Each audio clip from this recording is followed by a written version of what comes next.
Hi, welcome back to the Hardwire Tackle box. I'm Pat with Hardwire Tackle, and today in the studio I have a couple guests with Alaska Bottom Bouncing Jigs, and over this last couple months we have sat and round tabled a new project which I'm pretty excited about, and today we are going to start releasing it to the public.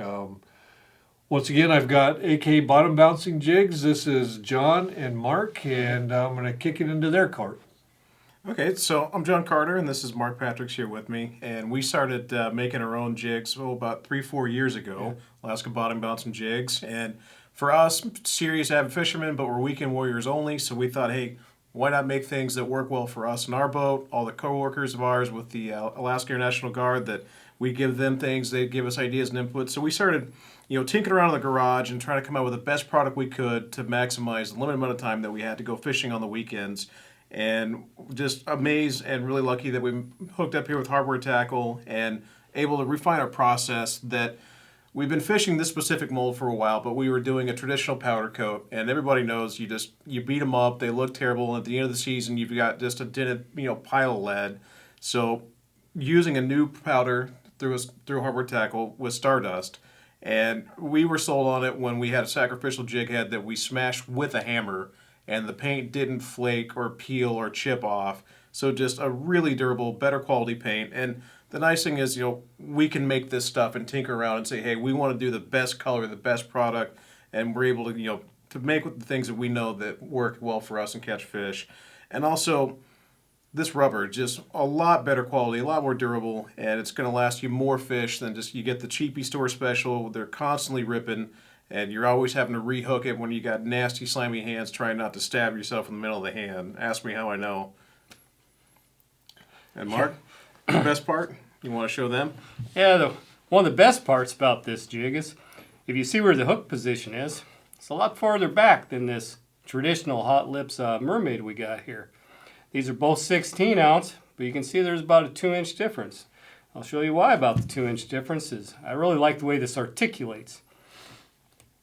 This jig moves around, and we think it's going to be a killer this year. We talked to a lot of anglers and, round tabling it with these guys, and we said, if we could make this move and get more action out of it, this is going to be a showstopper. And also, having gone through a couple of boat shows and people offering different ideas and input, that a lot of people don't want the fish to be able to use the weight of the jig head to throw the hook. Yeah. And with this articulation, that's not 16 or 20 ounces of them having extra leverage to fight, getting off. And there's nothing worse than hooking into a big fish just to not land it on the boat. So this really should help, too, with that, the fish not throwing the hook.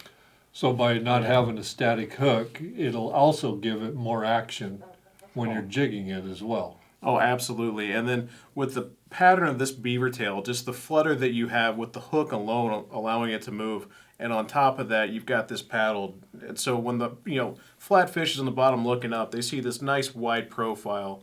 And also you got the extra frill too of like a skirt right here. So it's a lot of motion and a lot of movement. Mm-hmm.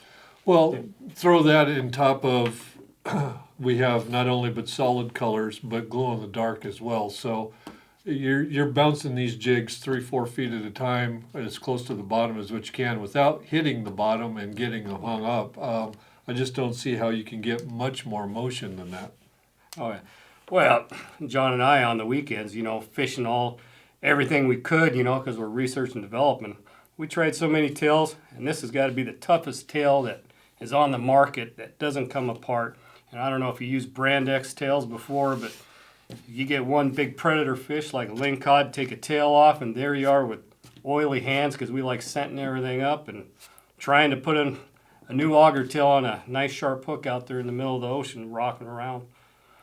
These are game changers where they're not going to come apart. Yeah, it's no fun leaking hydraulic fluid out there when you're trying to put a new tail on. Yeah. One of the cool things about it, by moving the hook back, your short strikes are going to be virtually eliminated because you've moved this back 2 inches, and the fish that like to come up and grab this are usually coming up over the top of that hook as well. So I think it'll alleviate using a stinger hook just by using a circulating hook further back.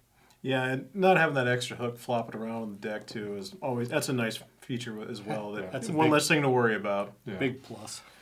One thing I like with this new Stardust powder, look at all the different patterns. I don't think anyone's seen any of these type of colors and patterns out there, unless you're buying Stardust. So Exactly, and there's lots of different options. We've picked a few of them here that were our favorites. I truthfully don't see a jig on this table that I wouldn't personally fish, and here at Hardwire, we wouldn't put one out that I wouldn't fish. Well, I'd like to thank you guys for coming in. If you see something you like, give us a holler. You can find it at hardwiretackle.com. You can find some of these at local retailers. If you're a retailer and you like what you see, shoot us an email or a text or give us a phone call. We'll see if we can't hook you up. I'd like to thank you all for watching, and we'll talk to you soon.